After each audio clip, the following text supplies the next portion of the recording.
Alright, so yep, hi there, this is Nayumi Cee once again, and we're back for another video. This is gonna be part 4, and this is going to be the last part for the initial interview, behavioral interview, as well as final interview. So if you happen to not be able to watch part 1 to 3 of this video, I'll just put the link of those in the description box down below, so feel free to check that out. So as you can see, we'll talk about 8 possible final interview questions, and of course I'll be sharing with you my personal answers or sample answers to those questions, and of course I'll give you tips along the way as well. And of course, if you will apply in Alorica, there are huge chance that this can possibly be asked to you as well. So I dedicate this to newbies and veterans. So you may comment hi if you're a newbie and hello if you're a veteran, just so I know who my viewers are. Alright, so yep, let's begin with question number 1. So what will be the reason for you to be late or absent? Okay, so this is like a very simple question, but of course if you will answer it the way the interviewer did not expect for you to answer, then this can possibly end your application. Okay, so my tip is this: the only reason why you should be late or absent is only during times when you have to choose between life and death situations. So sabihin nyo mang ang OA ko, but that is just how it works. You should say or answer this way just to make sure that you'll be able to pass and get hired. Because if you'll be honest and you'll tell them that, okay, I will not be able to go to work if I'm sick, if I have cough or things like that, because they won't accept that. That's like not a valid reason for you to be late or absent. Okay, now I'll go ahead and give you my sample answer. So this is it. The only possible reason why I will be late or absent is during times when I only have to choose between life or death. Instances such as me being physically incapable to go to work, like if I got involved in an accident or if I'm bedridden due to illness. Okay, so you can answer that way. Number 2 is, what's the difference between urgency and being on time?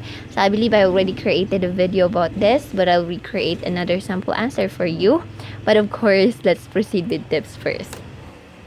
So the first tip is, both urgency and being on time are essential in customer service, but make sure to differentiate this based on how you understand it. So I'll give you the definition of urgency based on Google's. It says importance requiring swift action.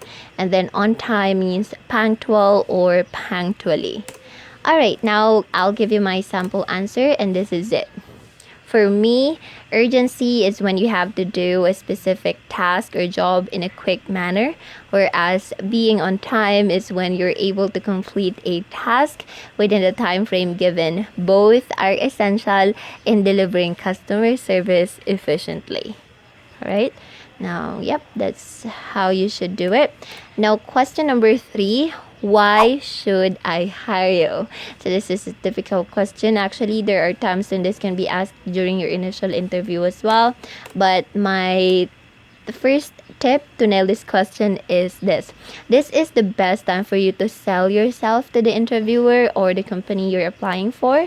You can showcase your skills, abilities, and positive attributes that can help the companies achieve its mission and vision. Now here's my sample answer. Okay, read it along with me. I am the type of person who's good work ethics, can work under pressure, and can manage my time well, and can work harmoniously in a team. I believe that these traits of mine are essential in customer service, and so for me, that's what makes me qualified for the job. So if you're still with me, comment down below that you're still listening. I appreciate you so much. Thank you. Alright, now question number 4 is, why should I not hire you? Okay, so this is like a little bit the contrast of the other question. So this is my tips, or these are my tips, because we have 2 tips. Number one is never tell your interviewer that there's no reason for you to not be hired, because you might be perceived as boastful if you'll do so. Like there's no perfect person in this world. Okay, remember to stay down to earth. Come up with one weakness you're struggling to get over with. Tell your interviewer about it and share with him or her how you're working on fixing it. So this is my sample answer for you. I am the type of person who is super detailed oriented. I always make sure that I was able to provide every single information needed for me to do my job well. Because of that, there are times when I can be engaged in a long conversation, eating up my average handling time. Right now, I'm practicing multiple ways for that not to happen. If you don't like such an employee, then you shouldn't hire me. Okay, so yes, you should do the same thing as well.